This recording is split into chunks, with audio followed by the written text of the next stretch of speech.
Dersi var valla.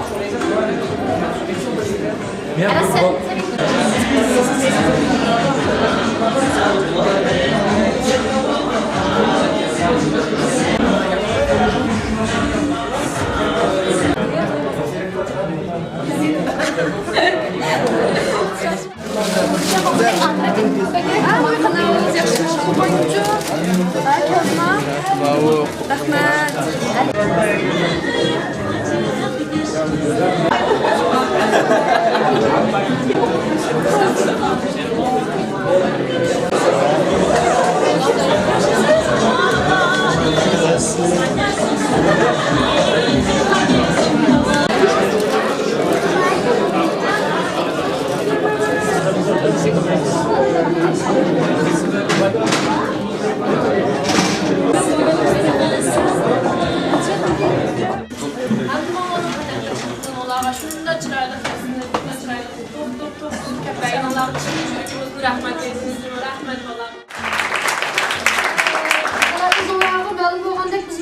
Muşiyada 2019 yılının ahiri Uyghur Medeniyet Günü Tüzget Barjiyeti'de ve şu etrafımızdaki kelgen Uyghur Fransız okuyucularının yardımıyla şundan sırayla bir tüncük ektim Uyghur Medeniyet Günü Tüzget'ti. Şunun ilhamıyla şu bir netimiz bütün şu Fransa'daki 400'e yakın Uyghur okuyucularını jığıp özara birbirimizle konuşup Uyghur degandan tutuşluq bir iş qilish uchun oxiri Oğuz nomida tamamen o'quvchilarning manfaati uchun xizmat qilgan bir Uyg'ur o'quvchilar uyushmasi qurdik.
Ben bu merasım çıkmayıp naksamakkan.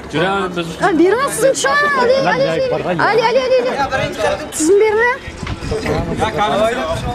Ayet sıfalasız malı. Kapıma. Ya müşteri ya.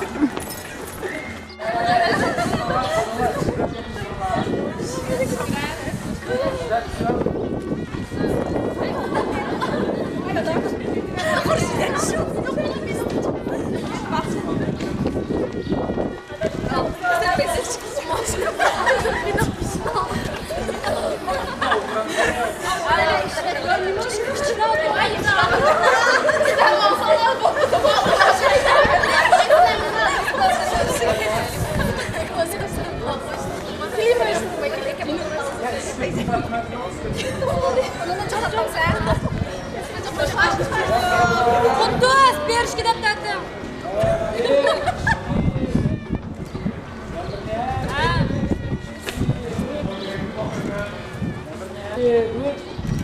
Böyle çıkana gittim. Bu arada tabut gitti.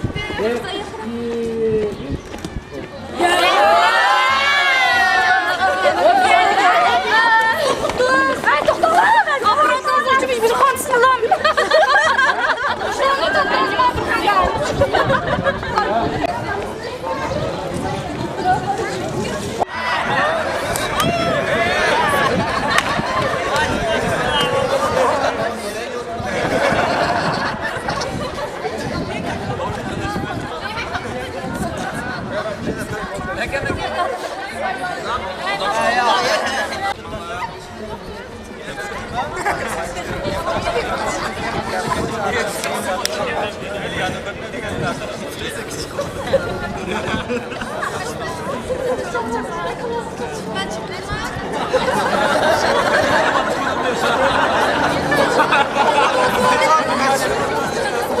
Bismillah.